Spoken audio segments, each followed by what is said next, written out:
ჩემი მოხსენება ეხება სამკურნალო პანდემიის განვითარებას და თანამედროვე ტენდენციებს საქართველოში. მოგეხსენებათ, ტურიზმი საკმაოდ პრიორიტეტული დარგია საქართველოსათვის და შესაბამისად აკადემიის სფეროშიც აქტიურად მიმდინარეობს მისი სწავლება. დღევანდელ პრეზენტაციაში მე შევეხები პირველ რიგში ვისაუბრებ ჩვენი კვლევის მიზეზსა და მეთოდების შესახებ, შემდეგ საკვლევი კურორტების ფიზიოგრაფიულ მიმოხილვას მოვახდენ ძალიან მოკლედ და გადავალ კვლევა და შედეგებზე, რეკრეანტთა სტრუქტურას განვიხილვა, მომსახურების ხარისხის განსაზღვრას და ბოლოს გასვენები და რეკომენდაციები. ესე იგი, ჩვენი კვლევის მიზანი იყო შიგა და საერთაშორისო ტურიზმის ერთ-ერთი მნიშვნელოვანი მიმართულების სამკურნალო ბალნეოლოგიური ტურიზმის კვლევა, განვითარების თანამედროვე ტენდენციებისა და მდგომარეობის შესწავლა საქართველოში. ეს იგივე არის, რაც ფართურიზმ, რომელიც ტერმინსაც ხმარობენ დასავლეთში და მინდა გითხრათ, რომ ერთ-ერთი ძალიან მნიშვნელოვანი სეგმენტი არის ტურისტულ ბიზნესში. ეხლა მთავარი მიზანი ჩვენი კვლევისა იყო ერთის მხრივ განგვესაზღვრა რეკრეანტთა, ანუ ვიზიტორთა გეოგრაფიული სტრუქტურა, ანუ დაგვედგინა მიზნობრივი სეგმენტი, რომელსაც ყველაზე მაღალი აქვს მოთხოვნა ამ ტიპის კურორტების მიმართ, შეგვესწავლა მათი დემოგრაფიული სტრუქტურა, გარდა ამისა, ის გეოგრაფიული არეალი, საიდანაც მოემართება ამ ტიპის რეკრეანტი მოცემულ კურორტებზე და მეორეს მხრივ მოგვიხსნა გარკვეული მარკეტინგული კატეგორიების შესწავლა. ანუ ჩვენთვის მთავარი იყო მოთხოვნის დასაზღვრა, ანუ რეკრეანტთა მხრიდან რა ტიპის მოთხოვნა არის ბაზარზე და როგორი არის მომსახურების ხარისხი, ანუ მოლოდინების შესაბამისობა მიღებულ მომსახურებასთან. ნაშრომის შედეგი ეძღვნება 2013-2014 წლის აგვისტოს-სექტემბერში შესრულებულ კვლევას იმერეთის რეგიონის 3 ბალნეოლოგიურ კურორტზე, წყალტუბოში, საირმესა და ნუნისში. ძალიან მოკლედ კურორტთა ფიზიოგრაფიული მდებარეობის შესახებ მე დრო არ დავკარგო სლაიდს დეტალურად არ დავყვები, უბრალოდ მე მგონი უფრო ვიზუალურად კარგად გამოჩნდება რუკაზე. აი ეს არის იმერეთის რეგიონი, დასავლეთ საქართველოს კურორტი წყალტუბო ეკუთვნის დაბალმთიან ზონას. ფაქტურად ეს არის ვაკის ზონა, რომელიც ზღვის დონიდან მდებარეობს 0-დან 2 მეტრის სიმაღლეზე. ბალნეოლოგიური კურორტი არის და აქვს თავისი ძალიან მკვეთრად გამოხატული პროფილი. ეს არის საგდანმამოძრავებელი სისტემის დაავადებათა მკურნალობა, ქრონიკულ დაავადებათა მკურნალობა და გინეკოლოგიური პროფილი. რაც შეეხება ორ დანარჩენ კურორტს. ეს არის კურორტი საირმე, რომელიც მდებარეობს ბაღდათის მუნიციპალიტეტიდან სამხრეთით და კურორტი ნუნისი, ხარაგაულის მუნიციპალიტეტიდან სამხრეთ-აღმოსავლეთით. ორივე კურორტი განეკუთვნება მესხეთის ქედის ჩრდილო ფერდობის ზონას. ზღვის დონიდან საირმე მდებარეობს 700 მეტრამდე, ხოლო ნუნისი 900 მეტრამდე. ფაქტიურად აი ფიზიოგრაფიული კლასიფიკაციის მიხედვით ეს კურორტები ექცევა დაბალმთიან ზონაში და ხასიათდება როგორც დასავლეთ საქართველოს ნოტიო სუბტროპიკული კლიმატის დაბალი მთის ზონა. ეხლა რაც შეეხება კურორტთა პროფილს. საირმეს საქართველოში არსებული სხვა ბალნეოლოგიური კურორტებისაგან სრულიად განსხვავებული პროფილი აქვს და ეს არის უროლოგიური პროფილი. ასევე სრულიად განსხვავებულია და შემიძლია გითხრათ, რომ მსოფლიოში ერთ-ერთი უნიკალური არის ნუნისი, მისი პროფილი არის დერმატოლოგიურ დაავადებათა მკურნალობა. საერთოდ მსოფლიოში ასეთი ტიპის კურორტები და ასეთი ტიპის ბალნეოლოგიური წყლები არის ძალიან იშვიათი და ერთმანეთს სწორედ განეკუთვნება ნუნისი. სხვადასხვა რადგანაც სიტყვა მოიტანა, აქვე მინდა გითხრათ, რომ ასევე ერთ-ერთი უნიკალური არის მსოფლიო მასშტაბით ურეკი, რომელსაც თითქმის ანალოგი არ მოეწოდება. კვლევა და შედეგების შესახებ, ანუ პირველ რიგში გავსავსებთ რეკრეანტთა სტრუქტურა, გენდერული სტრუქტურა, ანუ დამსვენებლად 59% ქალია, 41 მამაკაცი, სხვადასხვა მამაკაცის რაოდენობა ამდენიც არ იქნებოდა, მაგრამ ეს ციფრი გაზარდა ქვემო ქართლიდან აზერბაიჯანელი ეთნოსის მოსახლეობამდე. უპირატესად ძირითადად აქ მკურნალობას იღებდნენ სწორედ მამაკაცები. მიზნობრივი სეგმენტი ეს გახლავთ 30-დან 65 წლამდე კონტინენტი, რომელსაც ჭირდება ამ ტიპის მკურნალობა. ძირითადად როგორც გითხარით, საგდანმამოძრავებელი საერთოდ სისტემის წყალტუბოში, უროლოგიური პროფილის და დერმატოლოგიური ნუნისში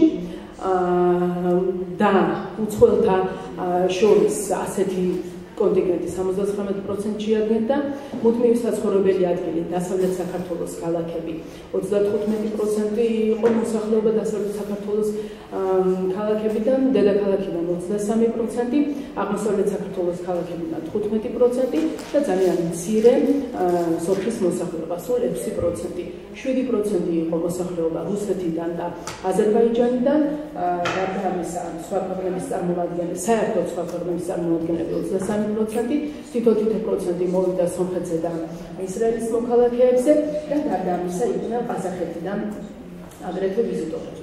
ახლა საინტერესო არის ჩვენთვის ძალიან ფინანსური მდგომარეობა. ფაქტიურად კვლევამ გამოავლინა ასეთი შედეგი, რომ ქართველ ვიზიტორთა 60%-მა მიუთითა, რომ მათი ოჯახის შემოსავალი არის 1000 ლარამდე, მაშინ როდესაც იგივე 60% გამოვიდა იმ ვიზიტორთა, უცხოელ ვიზიტორთა რაოდენობა, ვინც მიუთითა, რომ მათი შემოსავალი არის აღემატება $1000. თვის შემოსავალი. უცხოელთა 71%-ისათვის ყურადღება დასვენება ხელმისაწვდომი არის, 29%-ისათვის კი მეტნაკლებად ხელმისაწვდომი. ქართულ დამსვენებელთა შორის ეს მაჩვენებელი ბევრად უფრო დაბალი აღმოჩნდა და 51%, ანუ თანაბრად განაწილდა ეს მონაცემები, 51%-მა მიუთითა, რომ მათთვის ხელმისაწვდომია და მეორე 51%-მა მეტნაკლებად ხელმისაწვდომი, მაგრამ ქართულ დამსვენებელთა შორის აღმოჩნდა ასევე მესამე ჯგუფი, რომელმაც აღნიშნა, რომ მძიმეა მათი ოჯახის ბიუჯეტისათვის, რომ არა ჯანმრთელობის პრობლემები. აი ასეთი ჯგუფი უცხოელ დამსვენებელთა შორის საერთოდ არ დაფიქსირდა. საერთაშორისო ტურისტთა 78% პირადი შემოსავლებით უზრუნველყოფს კურორტსერვისიც, მაშინ როდესაც მხოლოდ 47% განეკუთვნება ქართველ ვიზიტორთა შორის ასეთ კატეგორიას, 40% შეადგენენ რესპონდენტები, რომელთაც ოჯახის ბიუჯეტით შეძლეს კურორტზე დასვენება, მხოლოდ 10%-მა აღნიშნა, რომ ისინი თავისუფლებას აძლევენ კურორტზე მიიღონ სათანადო მკურნალობა, მხოლოდ უცხოეთიდან გამოგზავნილი თანხით. მეორე ძალიან მნიშვნელოვანი მხარე ჩვენთვის ეს იყო მომსახურების ხარისხის განსაზღვრა. აი ამ მიზნის მისაღწევად ჩვენ გამოვიყენეთ კუპერის განმარტება იმის შესახებ, თუ რა არის და რა იგულისხმება მომსახურების ხარისხში. ანუ ფაქტიურად ეს არის ვიზიტორის მხრიდან მოლოდინი მიღებული მომსახურებისა და მეორე მხარე ეს არის რეალურად მიღებული მომსახურება. სხვადასხვა ამის შესახებ ჩარიტა ჯასას აქვს მითითებული თავის სტატიაში და ეს მონაცემები აღებული აქვს მსოფლიოს ტურისტული ორგანიზაციიდან. ფაქტიურად აი ასეთი დეფინიცია მომსახურების ხარისხის განსაზღვრისა თითქმის მითითებული არის ბევრ მარკეტოლოგთან და ფაქტიურად ჩვენი კვლევისათვის, როგორც უკვე აღნიშნე, კუპერის სტანდარტი გამოვიყენეთ. ეხლა ხარისხის განსაზღვრელი პარამეტრები. ანუ ჯერ კიდევ აი ეს კატეგორიები რაც არის მოცემული, ანუ მთლიანობაში რა განსაზღვრავს ტურისტულ-რეკრეაციული სისტემის პარამეტრებს. ეს არის პირველი ბუნებრივი გარემო, მეორე არის ტექნიკური სისტემა. მესამე ეს არის მომსახურე პერსონალი, მეოთხე მართვის ორგანო და ცენტრი, რის ირგვლივაც ტრიალებს ყველა ეს სტრუქტურა არის რეკრეანტი, ანუ დამსვენებელი. სხვადასხვა მინდა გითხრათ, რომ ერთ-ერთმა პირველმა საბჭოთა სივრცეში ეს ცნება დაამკვიდრა პრეობრაჟენსკიმ და რატომ ამის შესახებ აღნიშნო. სხვათა შორის ტურიზმის სამეცნიერო სწავლება და აკადემიური კვლევა საბჭოთა სივრცეში დაიწყო გეოგრაფიული მეცნიერების წიაღში. 1969-ში პირველად გამოვიდა მონოგრაფია რეკრეაციული გეოგრაფია, ასე ვთქვამას, 71-ში უკვე როგორც სასწავლო დისციპლინა შემოვიდა ლომონოსოვის სახელობის უნივერსიტეტში. ძალიან მალე ყოფილ საბჭოთა სივრცეში ერთ-ერთი პირველი იყო თბილისის სახელმწიფო უნივერსიტეტი, სადაც დაიწყო სწავლება რეკრეაციული გეოგრაფიისა.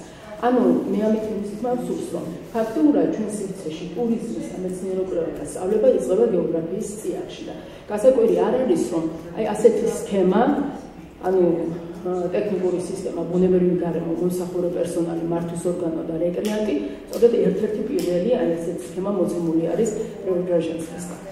მეორე ხარისხის პარამეტრი ეს არის, როგორც უკვე აღნიშნე, ვიზიტორთა მოლოდინის და რეალურად მიღებული მომსახურების თანხმობა.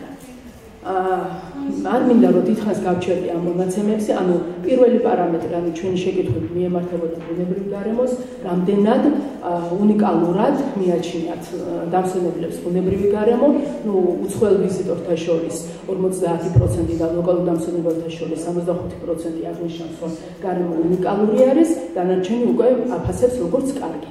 ახლა რაც შეეხება ტექნიკურ სისტემას. ტექნიკურ სისტემას 40% და მომსახურებას 50%, როგორც ადგილობრივ, ასე საერთაშორისო ვიზიტორთა შორის ყველაზე მეტ მოწოდებას იმსახურებს კვების ბლოკი. შემდეგ პროცენტები უფრო მცირე გადანაწილდა სხვა ტიპის ტექნიკურ სისტემებზე და აქ მიღებულ მომსახურებაზე. სამედიცინო ობიექტს ტექნიკურად დადებითად აღიქვამს უცხოელთა 30%, თუმცა სერვისით კმაყოფილების შესახებ მხოლოდ 10% მიუთითებს. ეს არის ძალიან მნიშვნელოვანი პარამეტრი, იმიტომ რომ მთავარი პროფილი, როგორც უკვე აღნიშნეთ, სწორედ სამედიცინო პროფილია კურორტებისა.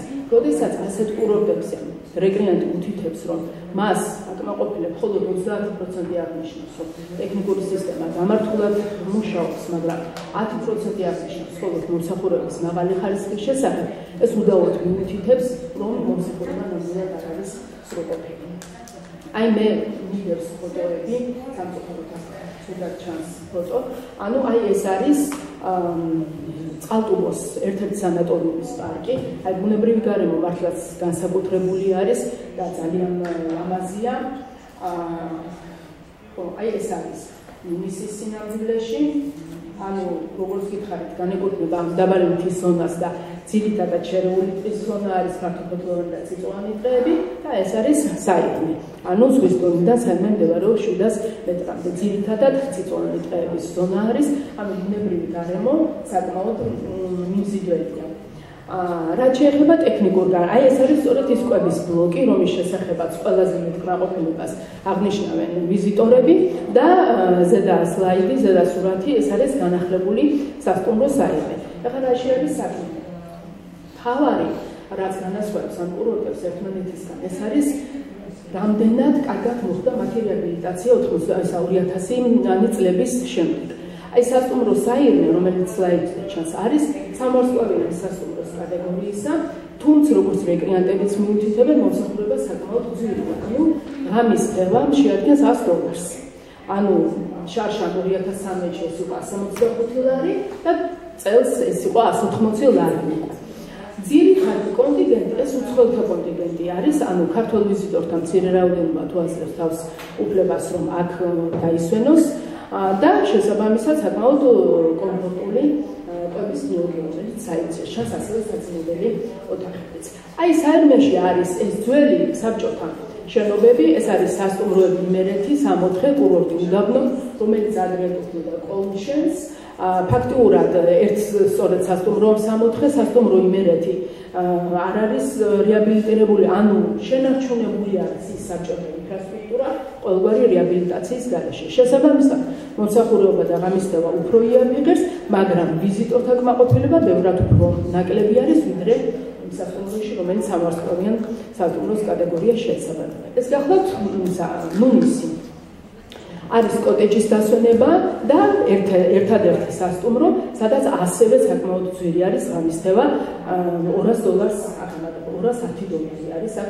ნუ ჩვენ როდესაც კვლევას ვატარებდით, მაშინ ამერიკის საელჩოდან იყვნენ და ისვენებდნენ, მაგრამ სულ რამოდენიმე ვიზიტორი. და ეს გახლავთ წყალტუბო, ერთადერთი სანატორიუმი, სამხედრო სანატორიუმი, რომელიც 90-იან წლებში არ დაიტვირთა დევნილებით. წყალტუბოს ყველაზე მთავარი პრობლემა არის ის, რომ ერთადერთი სანატორიუმი არის სწორედ ეს, სადაც დევნილები არ იქნენ შესახლებული. ფაქტურად ინფრასტრუქტურა მთლიანად განადგურებულია და ახლა მიმდინარეობს მისი რეაბილიტაცია. ეს სააბაზანო კორპუსი არის წყალტუბოში და კიდევ ერთი საკითხი, რომელთაც დავინტერესდით, საერთოდ ტურიზმის ინდუსტრია პირდაპირ მიზანმიმართული არ არის ღარიბი მოსახლეობის ცხოვრების პირობების გაუმჯობესებისათვის. ანუ მთავარი მიზანი ტურისტული ინდუსტრიის განვითარების ეს არ არის, მაგრამ როგორც წესი, ეს გვერდითი ტენდენციის სახით, ანუ გვერდითი პროცესის სახით მუდმივად არსებობს. მით უმეტეს, როდესაც საქართველოზე ვსაუბრობთ მთის მოსახლეობაზე, თუმცა ეს დაბალმთიანი ზონა არის, მაგრამ მაინც რომელთა ეკონომიკური მდგომარეობა საკმაოდ მძიმე არის, უაღრესად მნიშვნელოვნად მიგვაჩნია აი ასეთი ტიპის კურორტების განვითარება. მაგრამ, როდესაც გამოვიკითხეთ, აღმოჩნდა, რომ ადგილობრივი პროდუქტი, რომელსაც ადგილობრივი მოსახლეობა ყიდის კურორტის ბაზარზე ბევრად უფრო აქტიურად სარგებლობენ უცხოელები, ვიდრე ლოკალური, ანუ ქართველი დამსვენებლები. თუმცა მინდა გითხრათ, რომ აი ექსპერტებთან შეხვედრის დროს, სასტუმროს მენეჯერთან შეხვედრის დროს და ასე შემდეგ მათ გითხრეს, რომ ისინი იძენენ პროდუქტს ადგილობრივი მოსახლეობისაგან, მაგრამ ეს რა თქმა უნდა საკმარისი არ არის, ანუ ამ შეძენას მუდმივი ხასიათი ვერ აქვს. მაღალი ხარისხის სერვისის უზრუნველსაყოფად რესპონდენტები საჭიროდ თვლიან. ახლა უცებ გავიდი ამ პროცენტებს დამატებით მომსახურების შეთავაზებას, ანუ აქ რა იგულისხმება. დამატებით მომსახურებაში იგულისხმება ის ტურები, შემეცნებითი ტურები, რომელიც შეიძლება იქნება შეთავაზებული, მაგრამ სამწუხაროდ არ არის. პრესა ტელევიზიიდან, ინტერნეტით მომსახურების საჭიროება, გასართობი ობიექტის არსებობა, სამედიცინო მომსახურების გაუმჯობესებასა და ასე შემდეგ.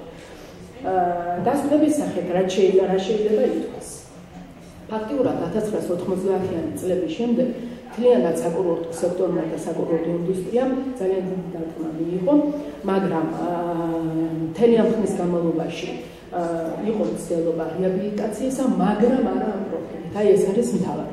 ფაქტიურად 2003 წლის შემდეგ წავიდა, დაიწყო საქართველოში საკურორტო სექტორის რეაბილიტაცია, მაგრამ აქცენტი გაკეთდა მასობრივ ტურიზმზე, ანუ ძირითადად საზღვაო ტურიზმზე.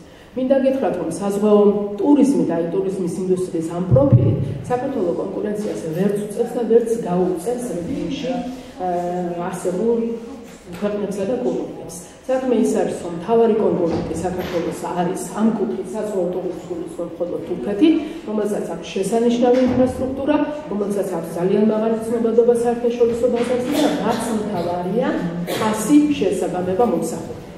მთავარი რაც პრობლემაც არის საქართველოს საზღვაო კურორტების განვითარებისა და არა მარტო, ეს არის ხასისა და მომსახურების შეუცვლელობა. ამიტომ მიუხედავად იმისა, რომ 2000 წლის მეორე ნახევრიდან დაიწყო რეაბილიტაცია საკურორტო სექტორზე საქართველოში, ის დიდი პოტენციალი, რომელიც აქვს საქართველოს ამ კუთხით, არ იქნა გამოყენებული. თუმცა udauarisesi და აღნიშნულ, რომ ნელ-ნელა ამ მიმართულებით რეაბილიტაცია ხდება. კვლევის შედეგად გამოვიდა ტურისტული პროდუქტის ერთგვაროვნება და მარკეტინგული კვლევების სიმწირე. ხა რა სულის მოთამაშე. ფაქტიურად ახალი მიმართულებაც კი ამ რეაბილიტაციაში, შესაძაც მიდის, სტილი მართლისა და განვითარების არის საჭირო. აი ის რომ დაუშვათ წინასწარ იქნეს ბაზრის შესწავლა, მოხდეს ბაზრის შესწავლა და იმის მიხედვით შეთავაზება, აი ასეთი რამ არ ხდება. სწორედ ეს მიუთითებს იმაზე, რომ თანამედროვე მენეჯმენტის მიხედვით ვერ ხდება ეს პროცესი წინიერ. ნაწილობრივი შეუთანხმებლობა ვიზიტორთან მოლოდინსა და რეგულაციების შორის აი ყველაზე ოპტიმისტური პროგნოზი რომ გავაკეთოთ, დაკმაყოფილების ხარისხი 50%-ს არ აღემატება. ამის ცალსახად მიუთითებს, რომ სერვისი მნიშვნელოვნად უნდა გაუმჯობესდეს. აი ეს არის განახლებული საერთო. ფაქტიურად მოხდა პარკის განახლება, მოხდა ერთი სასტუმროს განახლება, ეს წყლის ჩამოსმელი შენობა არის, მაგრამ მთავარი საკითხი საქართველოსთვის რჩება რა. თუ კი ეს უსიამოვნებას ვერ უწოდებ, უფრო აუცილებლობა არის, არ იქნება ხელმისაწვდომი ქართველი ვიზიტორისათვის, მაშინ გამოდის, რომ საქართველოს ამ ინფრასტრუქტურას ამ თავის სიმდიდრეს ქმნის და სავაზობს მხოლოდ უცხოელ მომხმარებლებს. ანუ უნდა მოხდეს აუცილებლად ტურისტული პროდუქტის დივერსიფიკაცია, რას გულისხმობ. იმერეთი საერთოდ ძალიან მდიდარი არის საინტერესო მარშრუტით, შემეცნებით ტურიზმով. ანუ დაუშვათ რუსეთიდან ჩამოსული ვიზიტორისათვის ძალიან მნიშვნელოვანია მაიაკოვსკის სახლ-მუზეუმი ბაღდადში, რომელიც ღებულობს ვიზიტორებს, ხო? თავისუფლად აქტივობის დახმარება და დაიკლანება. ეს არის სპელეოლოგიური ტურები პრომეთეს მღვიმე და საკაფიის ნაკრძალი ქუთაისში. დელადი მოწამეთა ბაღდადის კაცი. ანუ ეს რეგიონი თან ძალიან ახლოს, ფაქტიურად ეს არის 100 კილომეტრს რადიუსში. ზოგიერთი 10 კი, რო ახლოს. ანუ არ ხდება ამ ტიპის პროდუქტის შესაძლებლობა, ანუ ტურის დივერსიფიკაცია. აუცილებლად უნდა მოხდეს სამედიცინო მომსახურების სრულყოფა, რაც მთავარია მისასვლელი გზების კეთილმოწყობა. უდიდესი პრობლემა ნუნისთან მიმართებაში ეს არის მისასვლელი გზა. წარმოიდგინეთ, ახლა ხარაგაულის რაიონული ცენტრი და ნუნისამდე მისასვლელი საჭიროა 3 საათი. როდესაც მანძილი არ აღემატება 70 კილომეტრს. და რაც მთავარი, რადგანაც ქვეყანაში საშუალო ფენის შექმნა გვიანდება, საჭიროა მოქმედდეს თანაგადახდის სისტემა. იმის მიხედვით, ვისაც ეს ჭირდება, დანიშნულების მიხედვით ჭირდება, კომუნალობის მიღება და რეაბილიტაცია, მისი ჯანმრთელობისა ითხოვს ამას შესაბამის კურორტებზე, შესაძლებელი და ხელმისაწვდომი უნდა გახდეს ქართველი მომხმარებელისათვის. აი ეს არის ყველაზე მთავარი და საქართველოს ერთ-ერთი პრიორიტეტული მიმართულება შეიძლება სწორედ სამკურნალოვანი ეკოლოგიური ტურიზმი იყოს, ანუ ქვეყანა გარკვეული ძალისხმევა და ინიციატივა უნდა ჩადოს ამ ტურისტის რეკლამირებაში და არა მასობრივი ტურიზმის რეკლამირებაში, როგორც ამას ვხედავთ და საკუთარ ბიზნესის გარდა შიგა ტურიზმი ხელს შეუწყობს ადგილობრივი მოსახლეობის მცირე რაოდენობით, მცირე დოზით მათი ფინანსური შემოსავლების, მათი კეთილდღეობის ზრდას და ეს შეიძლება იქცეს ერთად ალტერნატივად მათი მძიმე მდგომარეობისთვის.